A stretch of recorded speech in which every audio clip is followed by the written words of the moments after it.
यीशु में आप सबको सलाम। मैं खुदा का शुक्र करती हूँ आज के दिन के लिए और आप सब के लिए जिन्होंने हमें ज्वाइन किया। खुदावंद आप सबको बरकत दे। और कुछ क्विक टिप्स हैं ये बताने के लिए कि खुदा आपसे सच में मोहब्बत करता है। इसलिए किसी को भी अलाउ मत करें कि वो आपको डिफाइन करे कि खुदा आपसे प्यार करता है, ये नहीं करता। आपकी जिंदगी में कुछ ऐसे लोग आ सकते हैं जो आपको आपकी आइडेंटिटी में डिस्टर्ब करते हैं। वो आपको ये बताएं, क्योंकि वो खुद बेतकादी में चल रहे होते हैं, वो खुद खुदा से डिस्टेंट फील कर रहे होते हैं, वो खुद अपने आप को गुनाहगार देख रहे होते हैं। तो वो क्या करते हैं, वो दूसरे को भी इसी तरह ट्रीट करने लग जाते हैं। और कभी कभी हम लोगों की अप्रोच या लोग हमें कितना रीच आउट करें उसके मुताबिक अपनी आइडेंटिटी को देख रहे होते हैं। मेरे अजीजों, ऐसे लोगों को अपनी जिंदगी से कट ऑफ कर दें, उनसे तमाम टाइज को कट ऑफ कर दें। सिर्फ उन लोगों के साथ चलें और उन लोगों की आवाज को सुने जो आपको कह रहे हैं कि खुदा आपसे मोहब्बत करता है, खुदा आपको देना चाहते हैं, खुदा आपको ग्रो करना चाहते हैं, खुदा का बेस्ट प्लान आपकी जिंदगी में है। आपकी मिनिस्ट्री, आपकी मैरिज लाइफ, आपके बच्चे, आपकी कोई भी, आपका बिजनेस, आपकी जॉब, सब कुछ डिस्टर्ब हो सकता है अगर आप रॉन्ग वॉइसेस की तरफ फोकस्ड हैं। तो अपने टॉपिक की तरफ चलते हैं। ठीक हो गया, अब हम आगे चलते हैं। हम सीख रहे थे कि हम अपने मिरेकल को कैसे रिसीव कर सकते हैं। मिरेकल को रिसीव करना मुश्किल नहीं है, लेकिन मसला ये है कि हम हमेशा ये सोचते हैं कि जो मिरेकल है वो खुदा की मर्जी पर बेस्ड करता है। अगर खुदा ने देना होगा तो खुदा दे देगा, अगर खुदा ने नहीं देना होगा तो खुदा नहीं देगा। अब ये थिंकिंग हमें क्या करती है, इस थिंकिंग की वजह से हम खुदा में ग्रो नहीं कर पाते, या हम अपने जो मिरेकल है या इनहेरिटेंस है या इन्वेस्टमेंट है या उसको हम पकड़े नहीं रहते हैं। मैं आपको बताना चाहती हूँ कि हो सकता है आपने फेथ भी रखा हो सकता है आपने प्रेयर भी की हो सकता है आपने वर्ड को अपने दिल में सो भी किया हो, लेकिन उस दुआ का जवाब इनकार आया और आप समझे कि वो दुआ पूरी ही नहीं हुई। हमारी बहुत सारी ऐसी दुआएं हैं जिसमें मैं भी हमने फेथ रखा था। रिसेंटली मेरे एक जानने वाले अजीज हैं, उन्होंने अपने बच्चे के लिए फेथ रखा था और उन्होंने कंसीव किया, और जब उन्होंने कंसीव कर लिया तो उनका फिर मिसकैरेज हो गया। और जब उनका मिसकैरेज हुआ तो वो काफी डिसअपॉइंटेड। और जब मैं ये बाइबल स्टडी तैयार कर रही थी तो मुझे एकदम से उनका चेहरा याद आया कि यस, कभी कभी हमारी बहुत सारी प्रेयर्स जो है वो अनआंसर्ड चली जाती हैं। और हम क्या करते हैं, हम उन प्रेयर्स को परसू करना बंद कर देते हैं, हम उन प्रेयर्स के बारे में सोचना बंद कर देते हैं। हमारा प्लान एक काम नहीं करता, हम फौरन से बंद करते हैं, क्योंकि बहुत दफा हम जितने भी लोग हैं, मैं आपको बताना चाहती हूँ, हम दो चीजों में कंफ्यूज्ड हैं, एक विल ऑफ गॉड और एक फेथ ऑफ गॉड में।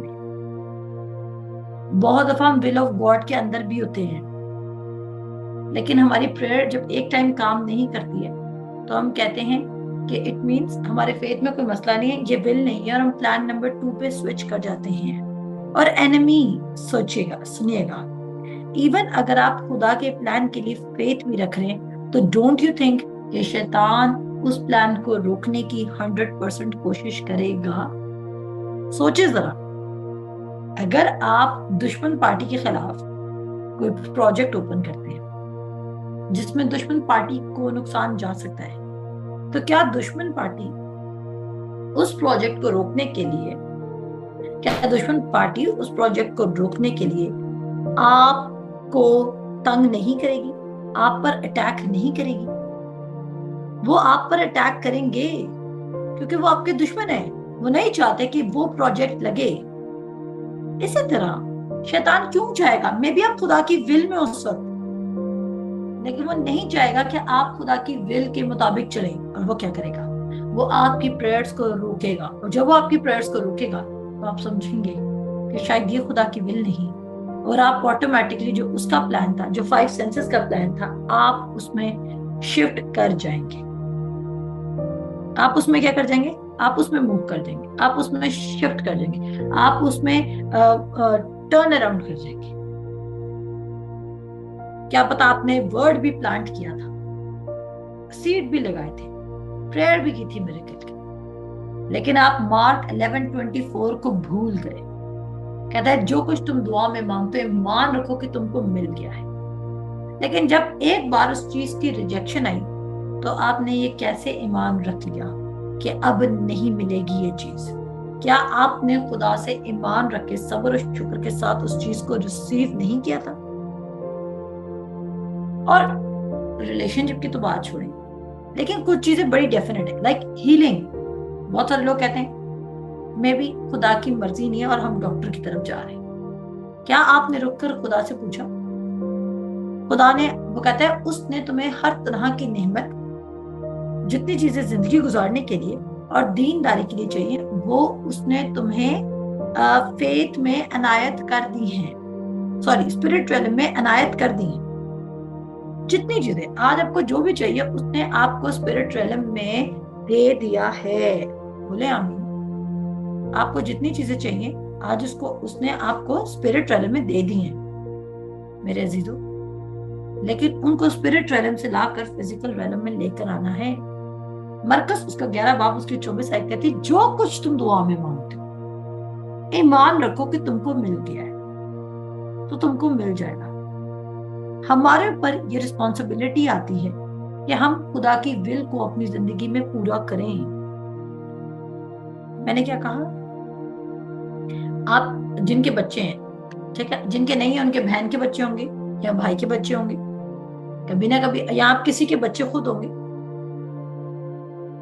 अब मेरी विल ये है कि मैं आप सबकी जिंदगी में खुदा की खूब सारी प्रॉस्पेरिटी, खुदा की खूब सारी पावर, खुदा की खूब सारी अबंडेंस देखना चाहती हूँ। ठीक है जी, मेरी विल ये है आपकी जिंदगी।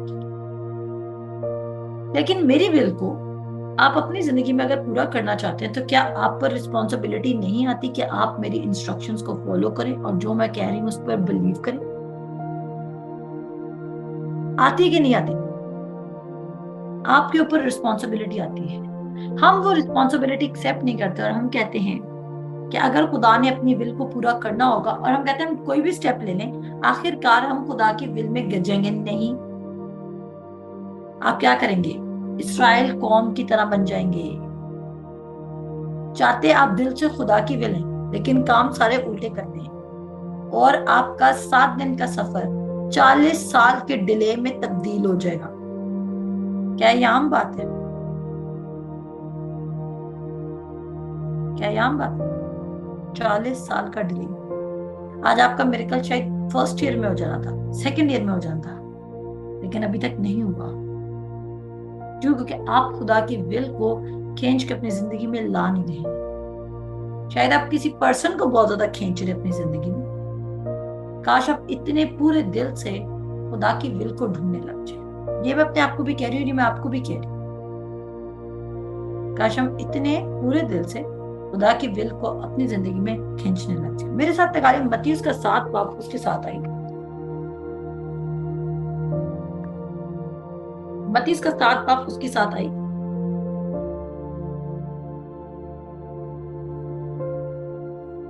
मत्ती उसका 7 बाब उसके साथ आई, निकालनी जल्दी से। और यहां पर लिखा है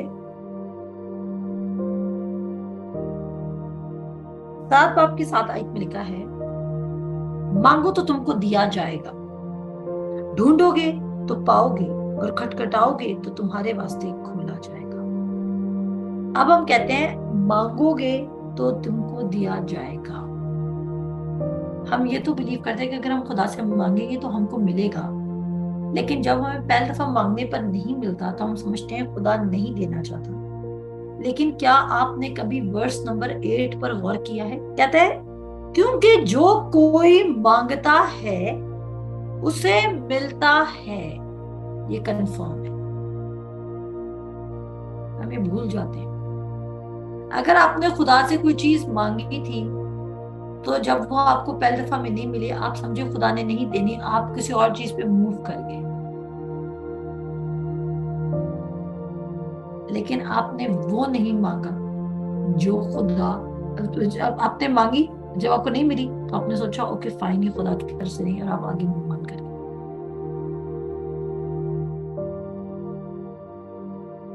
कहता है जो कोई मांगता है उसको मिलेगा, ये शर्त है। कहता है जो ढूंढता है वो पाएगा और जो खटखटाएगा उसके वास्ते खोला जाएगा। जिंदगी में, आपकी जिंदगी में ग्रेटर काम मस्ट होगा। मैंने क्या कहा? आपकी जिंदगी में ग्रेटर काम मस्ट होगा। आपकी जिंदगी में खुदा का काम होगा।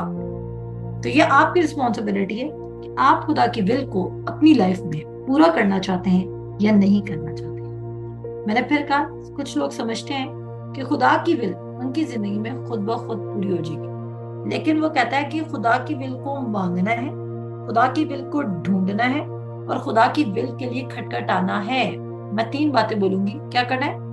खुदा की विल को मांगना है, खुदा की विल को खटखटाना है और खुदा की विल को ढूंढना है।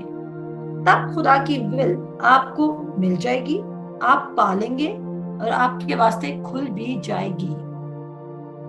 यू विल रिसीव, यानी कि स्पिरिट realm में पहले आप उसको रिसीव करेंगे, फिर क्या होगा? आप उसको फाइंड करेंगे और उसके बाद क्या होगा? वो आपके लिए ओपन मैनिफेस्टेशन इस फिजिकल realm में बन जाएगी। हाथ पे हाथ धरे बैठे रहें, ख्यालात में डूबे रहें। बड़े बड़े बहुत सारे लोग शेख चली हैं क्रिश्चियन लाइफ में। कैसे शेख चली हैं? बहुत सारे लोग क्रिश्चियन लाइफ में शेख चली हैं जो ये सोच रहे हैं कि खुदा उनके लिए खुद ब खुद चीजें मूव करेगा। उनको लगता है इस्राएल कौम हाथ पे हाथ धर के बैठती, खुदा फिर भी मन खिलाता था। नहीं, वो खुदा की विल के अंडर थे, वो बियाबान में थे, वो मिस्र से निकल आए थे खुदा की विल में, लेकिन रिलक्टेंट थे, ढीठ थे, ऑब्स्टिनेटिंग थे, स्टबन थे। चेक करें कि कहीं आप स्टबन पर्सनालिटी तो नहीं हो। अगर हैं तो अपने आप को हम्बल करें बिफोर द लॉर्ड। फिर वो यहाँ पे कहता है कि क्योंकि जो कोई मांगता है उसे मिलता है और जो ढूंढता है वो पाता है और जो खटखटाता है उसके वास्ते खोला जाएगा। ये सब काम आपकी जिंदगी में होंगे। जिसे हम कहते हैं खुदा अपने लॉज में खुद बाउंड है। खुदा आपकी मर्जी के बगैर, क्योंकि उसने आपको इख्तियार दे दिया है, तो वो आपकी जिंदगी में, मैंने क्या कहा था, मिरेकल आपकी जिंदगी में, दोबारा रिपीट करूंगी, ये मत समझें कि मिरेकल्स ऑटोमेटिकली हो जाते हैं। मिरेकल्स के लिए फेथ की जरूरत नहीं है। जाए पूरी बाइबल पढ़ लें, जहां कहीं मिरेकल हुआ वहां पर खुदा यीशु मसीह ने कहा, जा तेरे ईमान ने तुझे अच्छा किया, या तेरे फेथ ने तुझे अच्छा किया। और खुदा अपने ही लॉस के साथ बाउंड। अगर खुदा इतनी ही अपनी मर्जी इस जमीन पर पूरी कर सकता था, तो वो कभी भी डेविल आके, एनिमी आके, सेटन आके कभी भी खुदा के प्लान को डिस्टर्ब ना करे। एनिमी कभी भी आके खुदा के प्लान को डिस्टर्ब ना करता। वो जैसे कि 2 पीटर वर्स 3 और क्या कहते हैं चैप्टर 3 और उसकी वर्स नंबर 9 में लिखा है, खुदावन अपने वादों में देर नहीं करता जैसी देर बास लोग समझते हैं, बल्कि तुम्हारे बारे में तहम्मुल करता है, इसलिए कि किसी की हलाकत नहीं चाहता, बल्कि ये चाहता है कि सब पूरी नौबत तौबा तक पहुंचे। अब लोग क्या कह रहे हैं? हम जो मर्जी कहते रहे, खुदा हमारी तौबा तक नौबत चाहता है और फाइनली हमारी जिंदगी में एक दिन तौबा काम करेगी, खुद ब खुद तौबा काम करेगी। तो लोग क्या करते हैं? मैं दोबारा रिपीट करूंगी, कहता है खुदा अपने वादों में देर नहीं करता। ये बात सच है, खुदा अपने वादों में देर नहीं करता। आपको लगता है कि जब वो हमारी तौबा तक नौबत चाहता है तो वो खुद ब खुद आके इंटरवीन करेगा और हमारी जिंदगी में चेंजेस को प्रोड्यूस कर देगा। वो कोई चेंज आपकी जिंदगी में प्रोड्यूस नहीं कर सकता if you are not willing and obedient. कल मैंने मिसाल की किताब में से एक वर्स पढ़ी थी, वहां पे लिखा था कि जब तक हिकमत के लिए आपको क्या चाहिए? कहता है हिकमत के लिए अगर हाथ में पैसा भी है तो भी हिकमत नहीं ले सकते, जबकि हिकमत में दिल नहीं है। आपके हाथ में आप खुद सीट शो करते रहे, लेकिन आपका दिल नहीं खुदा की बात को ऑनर करने का, तो आप नहीं कर सकते हैं। आप सबको एक डिफरेंट शख्स बनना होगा, और वो डिफरेंट शख्स क्या है? जो खुदा की बात सुनना चाहता है। मुझे पता है मैं ये बात जानती हूँ क्योंकि मैं बहुत दफा ऐसे फेजेस में से गुजर रही होती हूँ, मेरी भी बड़ी बैटल्स होती हैं। मुझे पता है कि कुछ चीजों को एंड करना बहुत मुश्किल होता है। आप जितनी चीजें आज एंड करेंगे और खुदा को बोलेंगे, खुदा मैं अलाउ करती हूँ तुझे कि तू मेरी जिंदगी में अपनी परफेक्ट गुड विल को अप्लाई कर। जॉब में भी आपके लिए आज आपके लिए जॉब छोड़ना मुश्किल हो, आज आपके लिए कोई जॉब छोड़ना मुश्किल हो क्योंकि आपको लग रहा हो कि शायद उसी जॉब से अपना आसरा अपने आप को कुछ ना कुछ तो मिलता है ना, शायद आप इसलिए नहीं छोड़ पा रहे इस जॉब को। अगर मैं यूथ से बात करी जिनकी शादियां नहीं हुई भी, शादीशुदा लोगों से बात नहीं करी, जिनकी शादियां नहीं हुई, अगर आप रॉन्ग रिलेशनशिप में हैं, जो शादी के बेड ब्लॉक से बाहर है, उसको छोड़ने में आपको कोई प्रॉब्लम नहीं होनी चाहिए अगर वो खुदा की तरफ से नहीं, if you are not sure. इसी तरह आपको मेडिसिन छोड़ने में कोई दिक्कत नहीं होनी चाहिए। आप सब कुछ कर सकते हैं, लेकिन इसके लिए क्या करना पड़ेगा, आपको अपने माइंडसेट को ट्रेन करना पड़ेगा। देखें आपने अपने अंदर कितना कचरा भर लिया है। अगर आपको आज सच पता है और आपके लिए सच मानना मुश्किल है, तो आपने अपने अंदर कचरा भर लिया है। और जब तक वो कहता है तुम सच्चाई से वाकिफ होगा और सच्चाई तुम्हें आजाद करेगी। तुम किससे वाकिफ होगे? कहता है सच्चाई से वाकिफ हो। बहुत दफा लोग समझ रहे हैं कि अगर हमें इस मैटर का सोल्यूशन मिलेगा तो मजा होगा। नो, आप सच्चाई से वाकिफ होंगे और सच्चाई आपको आजाद करेगी। और मैटर का सोल्यूशन आपको आपके दिल की तह में बैठा हुआ है, खुदा जानता है। दिल का सोल्यूशन मैटर क्या है? खुदा के हाथों में, खुदा के हाथों में आपका सोल्यूशन मौजूद है। लेकिन आप क्या उससे पूछ रहे हैं? तो मैंने क्या कहा, खुदा भी अपने प्रिंसिपल्स में बाउंड है। ज़बूर 89 वर्स 35 में लिखा है कि मैं एक बार अपने कद्दूस की कसम खा चुका हूं, मैं दाऊद से झूठ ना बोलूंगा। मैं कसम खा चुका और मैं झूठ नहीं बोलूंगा। खुदा आप अब अपनी बातों को रिवर्स नहीं करेगा। अगर उसने कहा जो कुछ तुम दुआ में मांगते हो ईमान रखोगे तुमको मिल जाएगा, तो आपको मिलेगा। लेकिन ईमान मुसलसल रखना। मैं एक बड़ी अच्छी एग्जांपल भी दूंगी आपको, फिर आपको लगेगा अच्छा मैम ने प्रेयर वाली बात को क्यों उसमें ऐड किया। अगर हमारा एक दफा प्रेयर का आंसर नहीं आता तो हम क्या करते हैं? हम समझते हैं ये प्रेयर खुदा की तरफ से, and we move on to the next prayer. हम क्या हुए? हम दो दिला शख्स हुए, हम तीन दिला शख्स हुए और अपनी सब बातों में बेकयाम। आपको ये बात क्लियरली पता होना चाहिए कि जो कुछ फिजिकल आप देख रहे हैं उसकी कनेक्टिविटी स्पिरिचुअल से है। दो तरह के वर्ल्ड्स हैं, स्पिरिचुअल वर्ल्ड है और फिजिकल वर्ल्ड है। स्पिरिचुअल वर्ल्ड ने फिजिकल वर्ल्ड को क्रिएट किया है। स्पिरिचुअल वर्ल्ड ने फिजिकल वर्ल्ड को क्रिएट किया है। ऐसा जरूरी नहीं कि अगर आप कुछ देख सकते नहीं तो वो मौजूद नहीं है। अगर आप शैतान को देख नहीं सकते तो क्या वो मौजूद नहीं? वो मौजूद है। अगर आप खुदा को देख नहीं सकते तो क्या वो मौजूद नहीं? मौजूद है। अगर आप फरिश्तों को देख नहीं सकते तो क्या वो मौजूद नहीं? वो मौजूद हैं। सेकंड किंग्स चैप्टर 6 में हम देखते हैं कि जब एलीशा के नौकर को पकड़ने आ रहे हैं तो नौकर क्या कहता है कि हम क्या करेंगे? एलीशा कहता है हमारे साथ वाले उनके साथ वालों से ज्यादा हैं। और फिर वो दुआ करता है कि इसकी रूहानी आंखें खोल दे। एक मिसाल ले लेते हैं। फॉर एग्जाम्पल, उस दिन उस नौकर की, एलीशा के नौकर की आंखें ना खुलती, ठीक है?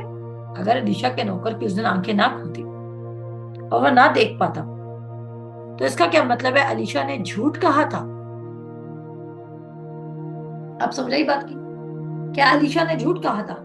अगर एलीशा का नौकर उस दिन ना देख पाता तो एलीशा ने फिर भी झूठ नहीं कहा था।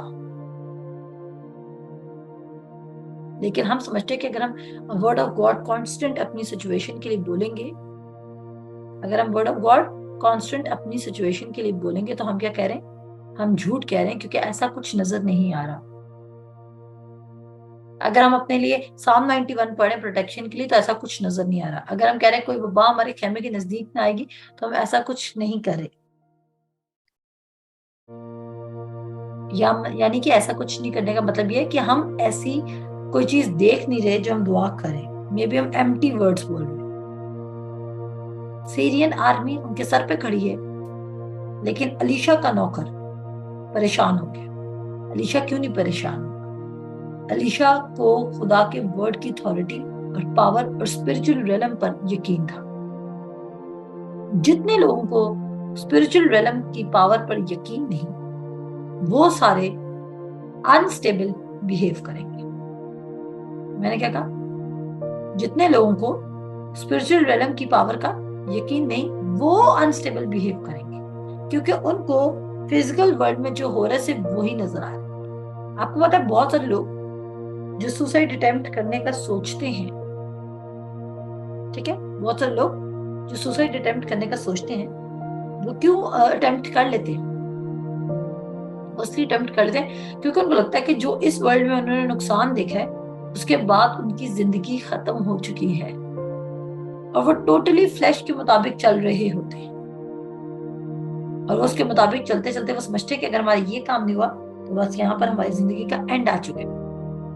अगर मरने से पहले खुदा उनको इटर्निटी दिखा दे, अगर खुदा उनको अपने आसमानी मकाम दिखा दे, तो वो देख सकेंगे कि वो कितने बड़े लॉस में जा रहे हैं। May be just for a purpose, just for a goal, just for an opportunity, कितनी बड़ी ट्रबल और स्ट्रगल में या कितनी बड़ी गलत काम अपनी जिंदगी के लिए करने जा रही है।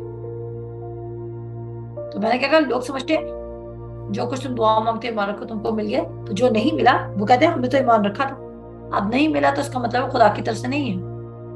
नहीं, रुक जाए। Fill yourself so much with the word कि जो चीज खुदा की तरफ से नहीं है आपको उसका भी पता चल जाए, और जो चीज खुदा की तरफ से आपको उसका भी पता चल जाए। Don't give place to the devil. John 6:63 कहता है कि खुदा का काम क्या है? रूह और जिंदगी है। वर्ड जो है जहां पे लाइफ नहीं भी होगी वो लाइफ बनाने लग जाएगा। अगर आप कोई चीज नहीं देख सकते, तो अगर आप वर्ड ऑफ गॉड को आज मैनिफेस्ट होते हुए नहीं देख सकते, तो word of God power hold करता है और उसके अंदर स्पिरिट ऑफ गॉड मौजूद है। जब हम वर्ड ऑफ गॉड को भेज रहे हैं तो हम स्पिरिट ऑफ गॉड को भेज रहे हैं,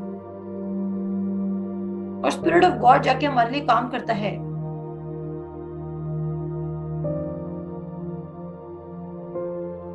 अनआंसर्ड प्रेयर का बिल्कुल ये मतलब नहीं है कि ये विल ऑफ गॉड नहीं थी। खुदा आपकी वो तमाम दुआओं का, ये तो मैं भी 100% गारंटी के साथ कह सकती हूँ,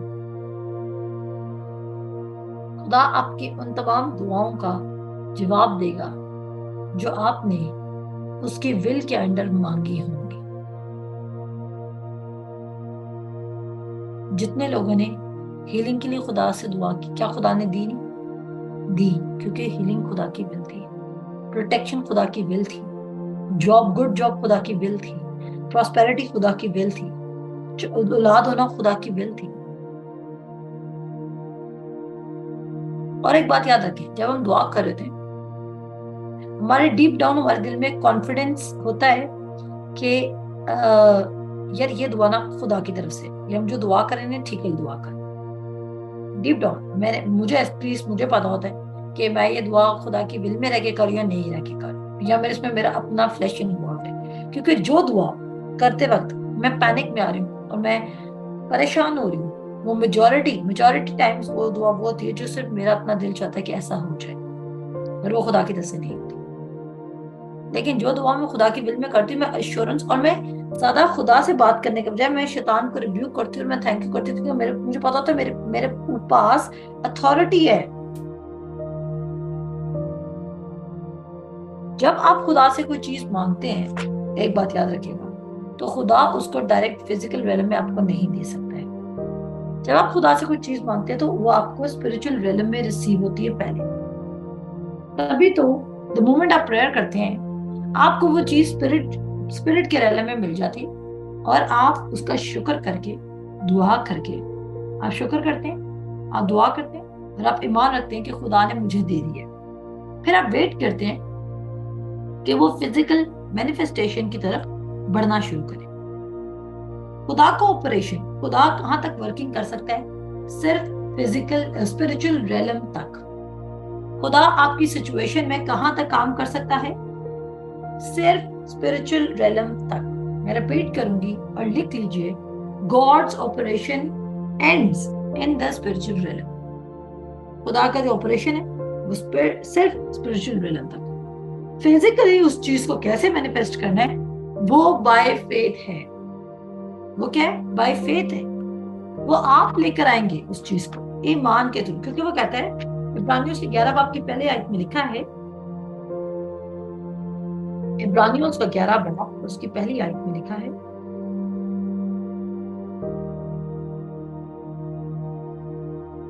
इब्रानियों उसका 11 बाब निकालने सब, उसकी पहली आयत में लिखा है, अब ईमान उम्मीद की हुई चीजों का इत्मीनान है और अनदेखी चीजों का सबूत है।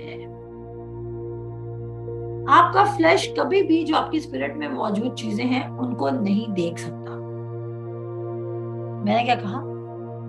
आपका फ्लैश कभी भी जो स्पिरिट में चीजें मौजूद हैं उनको नहीं देख सकता। अगर आपका फ्लैश उनको देख सकता होता तो फिर कभी भी अलीशा ये दुआ ना करता कि उसके नौकर की आंखें खुल जाए। आप, क्योंकि खुदा रूह है और जरूर है कि उसके परस्तार उसको रूह और सच्चाई से जाने या परखे या उसकी प्रस्तिश करें, तो आपको खुदा के साथ स्पिरिट टू स्पिरिट कनेक्ट होना होगा। अब अगर आपके अंदर स्पिरिट ऑफ गॉड मौजूद है तो आप उसे कैसे कनेक्ट हो सकते हैं? Through the word of God. Faith जो है वो की होगा आपकी प्रेयर्स को फिजिकल रिलम में लाने के लिए। आपका फेथ क्या करेगा? अकम्प्लिश करेगा वो तमाम चीजों को जो खुदा ने स्पिरिट रिलम में आपके लिए रखी हुई। और पतरस का खत में साफ तौर पे कहता है कि उसने तुम्हारे लिए सब कुछ रख दिया है। पतरस का खत क्या कहता है? उसने जितनी बातें तुम्हें जिंदगी गुजारने के लिए या दीनदारी के लिए वो सब कुछ मौजूद है। तो प्रॉब्लम कहां पर आ रहा है? कंफ्यूजन यहाँ पर है कि कुछ दुआएं जो हमारी अनआंसर्ड चली गई और हमने सोचा कि इसमें खुदा की विल नहीं थी, तो उन दुआओं पे काम करना शुरू करें। Believe and you shall receive. कहता है कि जो कोई मांगेगा उसको मिलेगा। ये कंफर्म रखिए। 8 आयत पे गौर करें। 7:7 पे तो हम बहुत गौर करते हैं, मत्ती 7:7, लेकिन मत्ती 7:8 पे भी करें। बहुत दफा हमें पता ही नहीं होता कि खुदा ने हमें दुआ का जवाब दे दिया है। और क्यों नहीं पता होता? क्योंकि हमें फिजिकल में कोई प्रूफ नजर नहीं आ रहा होगा। और जब हमें फिजिकल में कोई प्रूफ नजर नहीं आ रहा था तो हमें लगता है कि खुदा ने हमारी दुआ का जवाब नहीं दिया। खुदा ने आज आपकी दुआ का जवाब दे दिया है। आपको ये विदाउट देखे भी आपको ये ईमान रखना होगा कि स्पिरिचुअल रेलम में काम हो चुका है। विदाउट देखे भी आपको ये ईमान रखना होगा कि स्पिरिचुअल रेलम में काम हो चुका है। अगर आप ये सोचते हैं कि जब मैं देखूंगा तो मैं बिलीव करूंगा, तो आप पहले ही अनबिलीफ में चल रहे हैं। उसने बोला था जो कुछ तुम दुआ में मांगते हो ईमान रखो कि तुमको मिल गया है तो तुमको मिल जाएगा। उसने ये नहीं कहा था जो कुछ तुम दुआ में मांगते हो जब तुम्हें मिल जाए तो यकीन कर लेना कि खुदा ने तुम्हें दे दिया। नो, जब आपको चीज नजर आ जाएगी तो उसमें यकीन, आप किसी को चीज देने के बाद, फॉर एग्जाम्पल आप कहते हो कि इस बॉक्स में रेड कलर का बॉल है। मेरा ये एक बात छोटी सी एग्जांपल देगी, ठीक है? आप कहते हो मेरा यकीन करो इस बॉक्स में रेड कलर का बॉल है, रेड कलर का बॉल है। जब तक बॉक्स बंद है वो शख्स अगर नहीं, मैं तुम्हारा यकीन नहीं करा, नहीं मैं कर, अगर वो शख्स जब तक वो बॉक्स में रेड कलर का बॉल नहीं देख लेता तब तक ना करता रहता, तो इसका मतलब है कि उसने उस पर्सन पे ट्रस्ट नहीं किया कि उसमें रेड बॉल था। जब रेड बॉल उसको नजर आ गया और उसने कहा हाँ ठीक है अब मैं तुम्हारा यकीन करता हूँ कि उसमें रेड बॉल था, तो उसने एक्चुअली यकीन नहीं किया। उसने रेड बॉल जब तक देखा नहीं तब तक उसने यकीन नहीं किया, उसने उस शख्स को रिगार्ड नहीं दिया। ऐसा है कि नहीं है? एग्जाम्पल समझ आइए। बाद में वो कहते कि मैंने तो यकीन किया हुआ था, तो ये झूठ है। उसने यकीन नहीं किया हुआ था, उसने बॉल के कलर को देख के बॉक्स को खोल के यकीन किया। तो खुदा अपने लॉज में खुद बाउंड है। खुदा ने कहा है कि पहले बिलीव करो फिर रिसीव करोगे। अब क्या होगा? मेजोरिटी लोग बिलीव नहीं करते, इसलिए वो रिसीव नहीं करते। आप कहते हैं खुदा जालिम है, खुदा जालिम नहीं है, खुदा अपने लॉज में बाउंड है, और जो उसके लॉज के मुताबिक चलता है उसकी जिंदगी में हकीकत में काम होना शुरू हो जाता है। क्या होता है? अनआंसर्ड प्रेयर्स में या स्लो प्रेयर्स में या मैनिफेस्टेशन में, जब आप खुदा से दुआ मांग रहे थे और जब आप वेट कर रहे थे, उस टाइम जोन में क्या हो रहा होता है? आप सब ये बात जानते हैं कि दानियल उसके 9 बाप में, दानियल उसका 9 बाप निकाले मेरे साथ सब। दानियल उसका 9 बाप, यहाँ पर हम देख रहे हैं कि दानियल दुआ कर रहा है, और जब दानियल दुआ करता है तो फरिश्ता एग्जैक्टली उसके 3 मिनट की दुआ के बाद आ जाता है। हम क्या देख रहे हैं कि दानियल दुआ कर रहा है और ठीक 3 मिनट बाद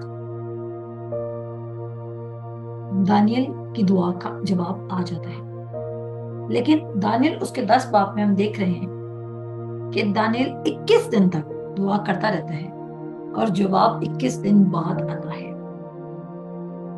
दानियल 21 दिन तक जवाब का वेट करता रहता है। दानियल कितने दिनों तक वेट करता रहता है? 21 दिन तक वेट करता रहता है कि जवाब आ जाएगा आ जाएगा। दानियल ओल्ड कवेनेंट में होकर भी हमसे ज्यादा बेटर फेथ रख रहा है। दानियल ओल्ड कवेनेंट में होकर भी हमसे बेटर फेथ रखता है। आखिरकार दानियल के पास तो स्पिरिट ऑफ गॉड भी नहीं जो उसके साथ विटनेस को बेयर कर सके, या जो न्यू कवेनेंट में था कि खुदा तुम्हारे अंदर हमेशा है।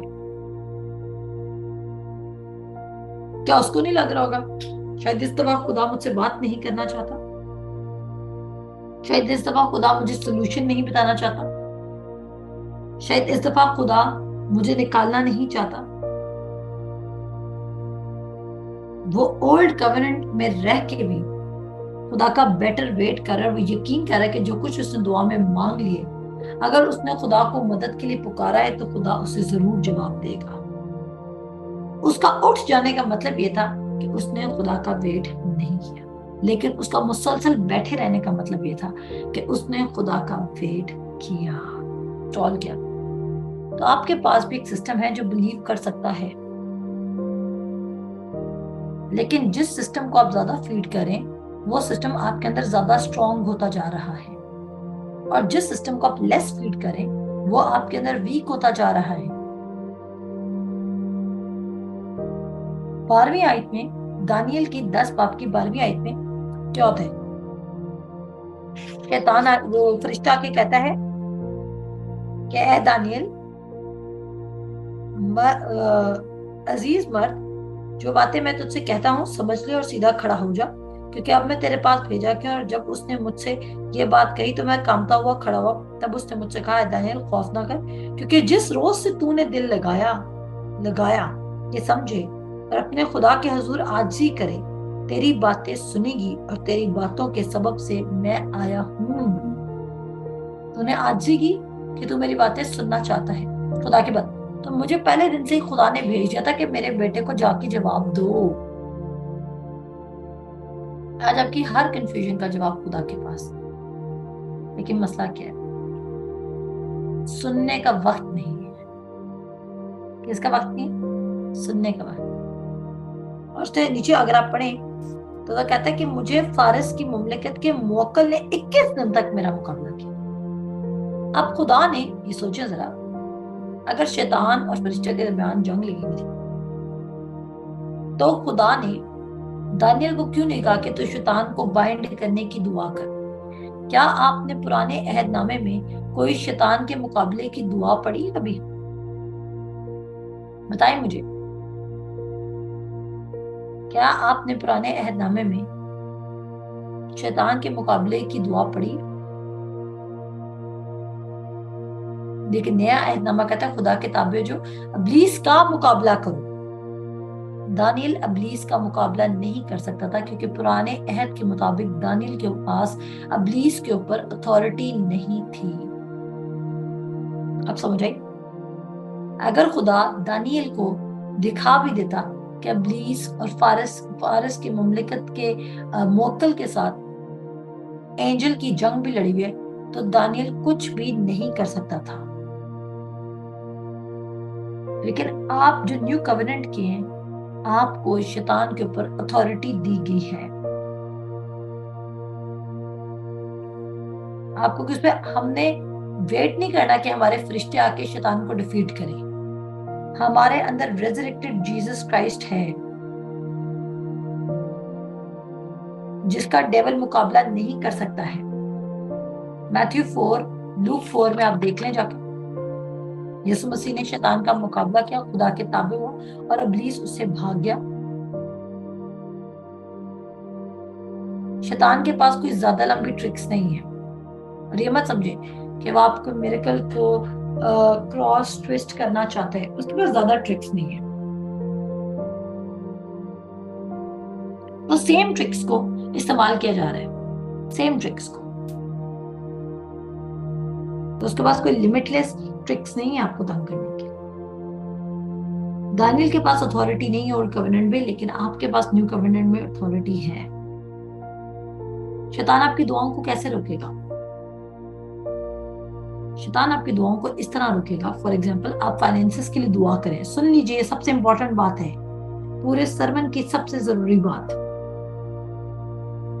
शैतान आपकी दुआओं को कैसे रोक सकता है? जबकि कल मैम सैरिश ने यह सिखाया था कि शैतान खुदा की विल को आपकी जिंदगी में नहीं रोक सकता। शैतान क्या करेगा?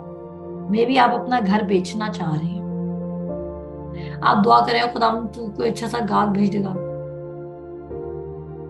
खुदा ने मे भी आपके लिए कोई बायर रखा हो जो आपके घर को खरीद ले,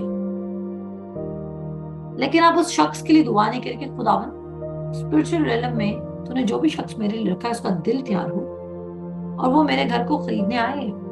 मैं एक गवाही सौंपती बल्कि आपको इसमें से, एक घर बिकना था और उस घर को बिकने में बहुत ज्यादा डिले आ रहा था, बहुत ज्यादा डिले आ रहा था। अप्रोक्सीमेटली 4 साल का डिले आ चुका था। फाइनली सेम बात खुदा ने उस शख्स से ये की और खुदा ने बोला कि तू घर के लिए दुआ करने के बजाय जिस बंदे ने तेरा घर खरीदना है तो उसके लिए दुआ करना शुरू कर कि खुदावन जिसने भी मेरा घर खरीदना है उसको मैं यीशु मसीह के नाम से उसके दिल को तैयार करने के लिए दुआ कर दूं।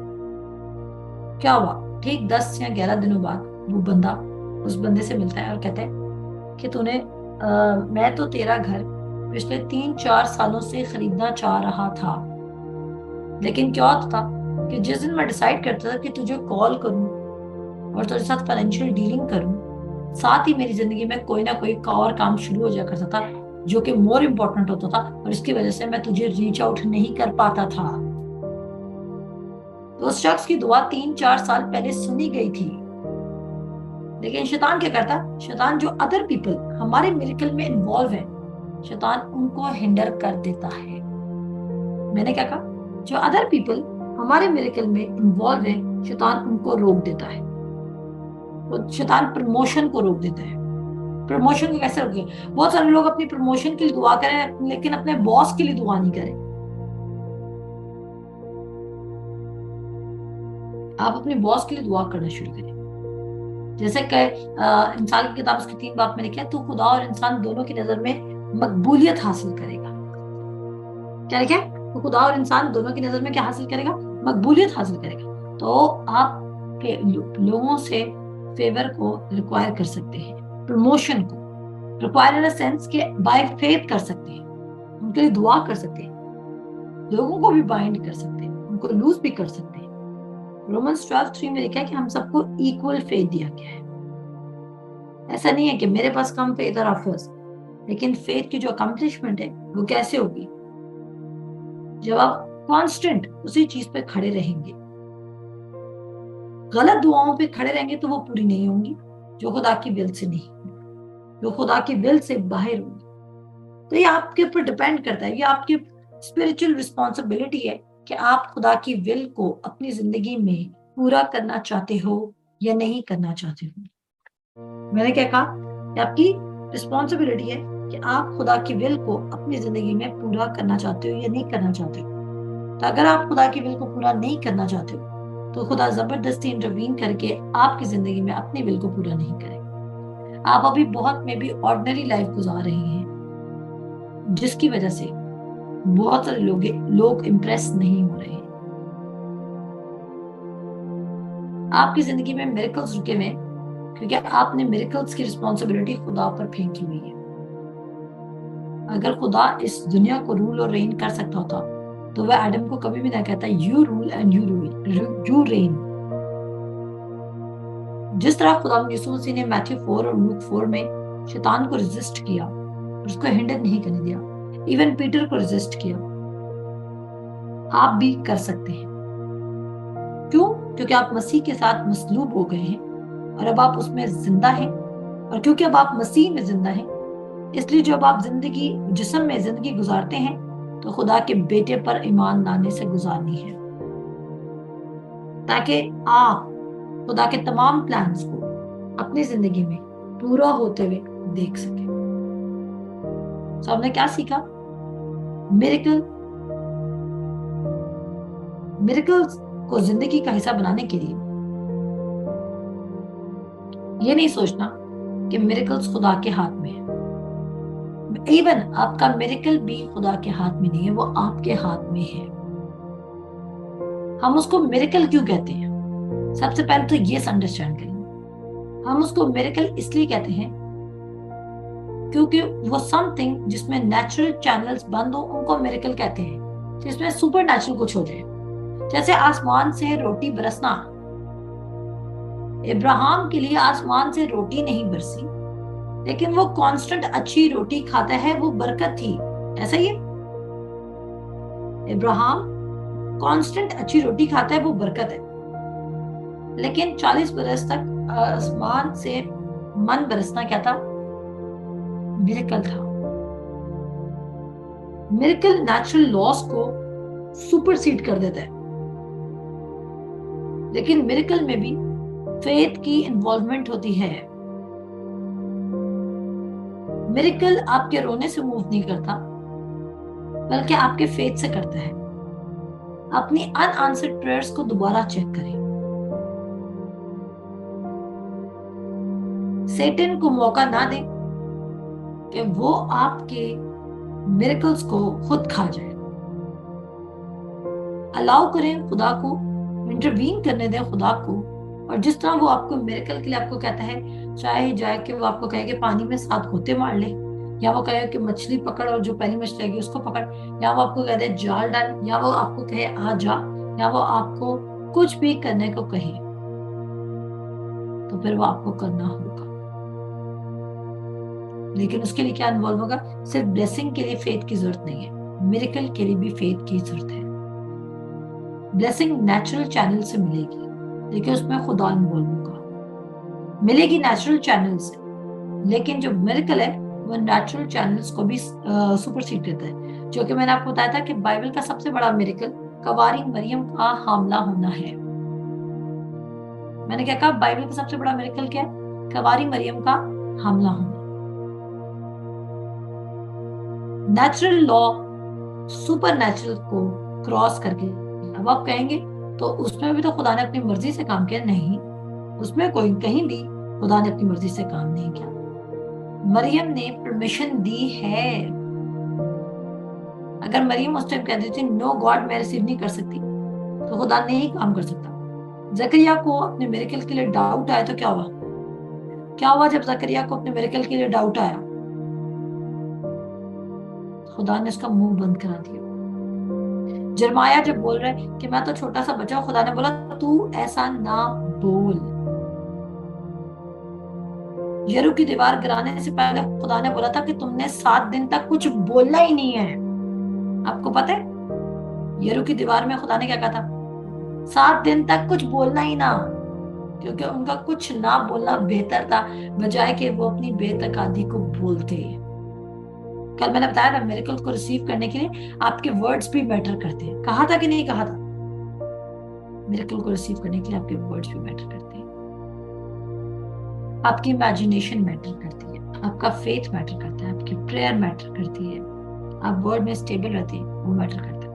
आमीन। तो मैं मानती हूँ कि आपको खुदा के कलाम की समझ आएगी। ये 2 पार्ट्स ही थे। कल हम एक और नया सरमन सीखेंगे खुदा के फजल से। इसको भी मैं यूट्यूब पे पोस्ट कर दूंगी। हमारे चैनल को आप मैक्सिमम शेयर करें। अगर आपके घर में कोई परेशान है, उदास है, रिश्तेदारों में कोई परेशान है, उनको बताएं, अपने दोस्तों को। देखिए, अगर आपको कोई नया गाना पता चलता है तो आप अपने दोस्तों के साथ शेयर नहीं करते? कोई मूवी पता चलती है आप शेयर करते हैं बोल्डनेस के साथ। तो क्यों ना हम इस काम में बोलने सिखाएं कि हम अपने रिश्तेदारों को वर्ड ऑफ गॉड सेंड करना शुरू करें, क्योंकि इस टाइम में लोगों को सबसे ज्यादा मोहकम किला यानी कि जो खुदावंद है उसकी जरूरत है। खुदावंद आप सबको बरकत है। आप हमारे साथ